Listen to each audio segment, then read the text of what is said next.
We are still months away from the official Samsung Galaxy S11 launch, and the leaks have not stopped pouring in yet. Last week gave us a first look at the early renders, which combined with the countless previous leaks have painted a complete picture of what to expect from this upcoming Samsung flagship.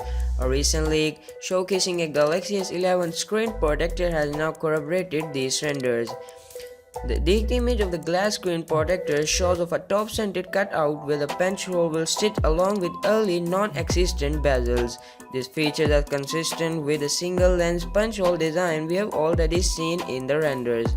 Samsung has managed to shave off both the bezels and the chin further to a point where the bezels are virtually rather than and the chin measure only a few millimeters.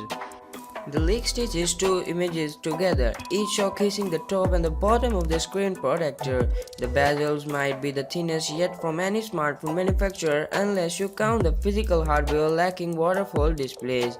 Said another way, the display on the Galaxy S11 might be as close to perfect as you can get with an edge-to-edge display without sacrificing the physical buttons.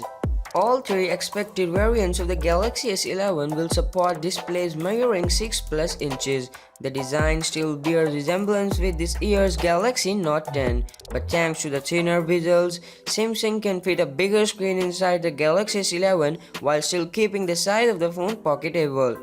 The purported screen protector will layer a dynamic OLED display that produces a QHD plus resolution at a 120Hz refreshing rate and house an ultrasonic fingerprint reader. The smallest screen size is rumored to be a 6.3 inches that the Galaxy S11e will debut with. No word on the Samsung prices yet, but it is said that Samsung 11 Plus will give 5G and non-5G enabled variants. Both with up to 6.9-inch displays, the base variant might measure 6.8 or more. So before I go to the next video, please subscribe, comment and like, and click on the bell icon for the latest upcoming videos.